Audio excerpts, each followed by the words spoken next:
And then came Charles Bukowski. In the outlaw author's 1978 novel, Women, the narrator is asked to name his favorite writer. Fante, he answers. And why? Total emotion. A very brave man. Instincts aroused, Bukowski's publisher, John Martin of Black Sparrow Press, inquired if this John Fante were real or not. Assured that he was real and a great writer, Martin read Ask the Dust and at once began planning a reprint. Fante was now blind, legless, and intermittently deranged from the ravages of diabetes. But the news so buoyed him that he had Joyce wheel him out onto the patio with a pen and a yellow legal pad. Over the next 2 months, his creative energies reborn, he dictated to Joyce his final novel, Dreams from Bunker Hill. Nearly half a century after starting, he was completing the Bandini saga, with Arturo now a headstrong studio hack in the madcap Hollywood of 1934, still longing to write great fiction. Close your eyes and imagine writing a page, even a paragraph, much less an entire novel, in an elegiac voice that sums up a time and a place, not to mention a character, as well as your lifelong dreams. And you'll see what a triumph this was, and what a perfect way to end a career. John Fante died in 1983 at the Motion Picture Hospital in Woodland Hills. But his afterlife was only beginning. Black Sparrow Press continued releasing his books to an ardent American readership, even as they were being widely embraced in many other languages. Ironically, given Fante's contempt for Hollywood, his life and writings continue to attract filmmakers, both documentary and feature.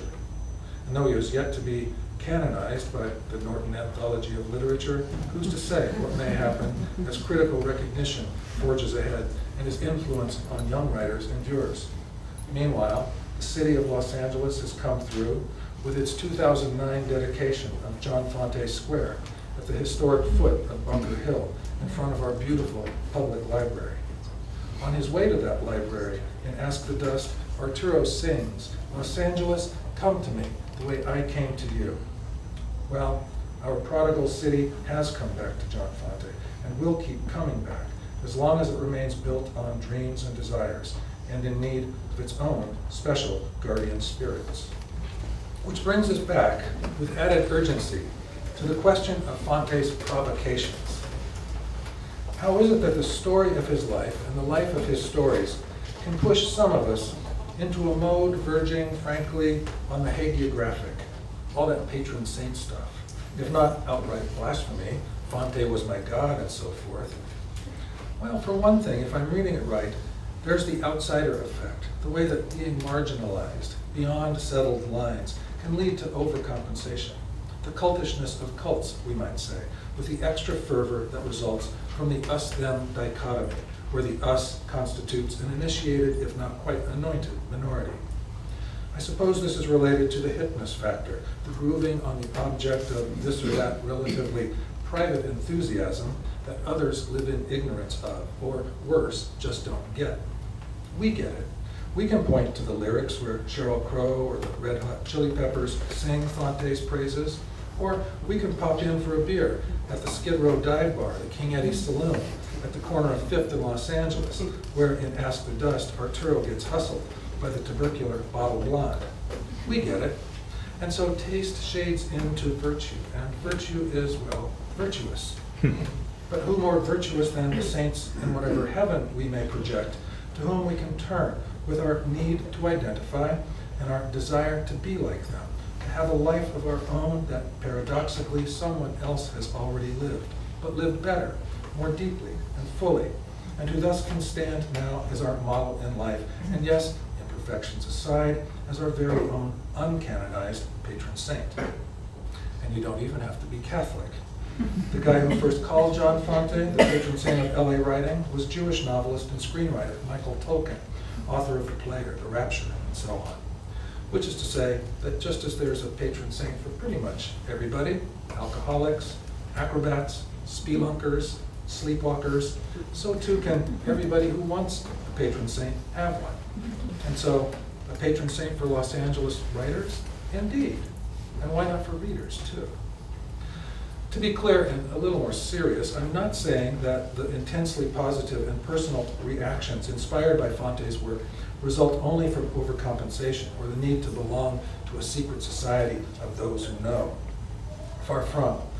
I witness these reactions every time I teach Ask the Dust to undergraduates in introductory writing classes, or when I spend entire semesters on Fante's complete works in specialized senior and graduate seminars. I know that the shocked expressions on these young readers' faces of astonishment, recognition, and sheer delight are genuine, and that their motivations are pure. Earlier, I mentioned that pure sense I acquired as an undergrad here at UCLA of how, through reading and writing, I might find a life. When working on the book, I had the good fortune of joining a writers' group of local biographers. Actually, the LA Bio Group's motto was, "Get a life." It was a fine group to belong to, filled with professionals as savvy about the craft as they were generous in sharing all it had taught them. More than 10 years after finishing my life at Fante, however, I have to admit I'm not quite so professional any longer. Why? Because I can hardly imagine ever finding another biographical subject to engross me as thoroughly as Fante has, to get another life, then the next one, and yet the next.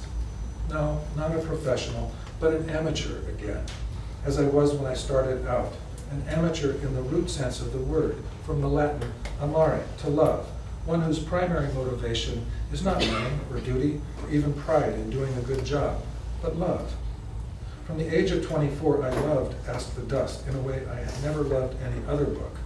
And when I came to write the life of its author, I loved the strange, sometimes frightening journey I had to make into the experiences, the perspectives, and the spirit of someone who was not myself.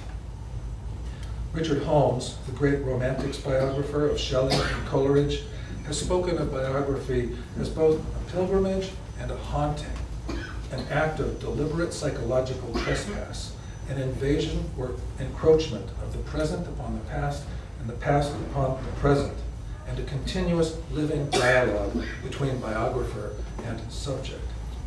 I know now what he means, for the time I spent living and breathing John Fante amounted to a kind of haunting. I haunted him, and he haunted me, never more so than when, in the middle of my research, Joyce Fante fell seriously ill. From the time of John's death in 1983, Joyce had stayed on by herself in the sprawling ranch house on Point Dume's Cliffside Drive. This house was both a curiosity and a sight. Shaped like a giant Y with two multi-roomed wings flying away from each other into the walled and overgrown estate, Rancho Fante was filled with every vestige of John Fante's life, lovingly saved by Joyce through nearly 50 years of marriage and fiercely guarded in her widowhood. But now, in the 1990s, Joyce was ill and had to be hospitalized. An extended stay in the Santa Monica convalescent home would follow. I should say that in the year or so after winning her permission to do the biography, I had been driving out to visit her in the Cliffside house as often as I could, sharing endless cups of coffee and tape recording our talks. So that when, before the ambulance drove away, she pressed a key to the front door of the house into my hand and said I was free to continue my researches, I knew what I had to do. For the next several weeks, I spent virtually every day at that house. I rented a big, fast Xerox machine, had it delivered, and went to work copying every page of manuscript, every screenplay, every letter, and every other shred of everything else that was crammed into those 4 black file cabinets on the service porch. And then I began to arrange thousands and thousands of pages on the green felt of the pool table in the library, trying to conjure up the outlines of a life. Did I say it was a wet winter, often storming, with a row of pines outside the window, swaying dark in the ocean wind? Or that a plague of ravens had once infested those trees, driving John to distraction? Joyce told me how she had hired a sharpshooter vet of the Vietnam War to solve that problem. Now the ravens were gone and the house was empty, except for their echoes and a million reminders of the man whose life I was going to write and whose life was haunting mine. So I copied and arranged and conjured. Few better ways exist for understanding any writer than by knowing the books that he or she treasured. Cataloging Fante's books, I learned not only the range of his interests, from literature and history to human anatomy, but also the depth of his absorptions. No mere coincidence that he had reserved a place of honor for the four-volume set of Butler's Lives of the Saints, or that he had saved the Jesuit prayer manual that failed to govern him in high school. Joyce's books told a different story. While her general reading, too, was varied, it was more strictly literary, leaning to poetry, biography, and murder mysteries. Her deepest, most serious interest, however, was in the occult. Shelf after shelf groaned with treatises on Wicca, astrological almanacs, and handbooks of incantations and spells. Joyce had been, in fact, a practicing member of a coven, leading the skeptical Carrie McWilliams to call her in jest the Witch of Malibu. Likewise, Joyce had told me how little stock John put in her trafficking in magic, but when, one night, unbeknownst to him, she had recited the ceremonial invocation summoning Anubis, the Egyptian dog god of the dead, Fante reported feeling a looming canine presence in his room, as if the ghost of his beloved bull terrier Rocco had returned. And now there I was, day after day, alone in that drafty, rambling house, working often long past dark. Haunting, that's the word. Maybe this is what led David Kippen to observe in the San Francisco Chronicle that my book was written with a degree of identification bordering on demonic possession.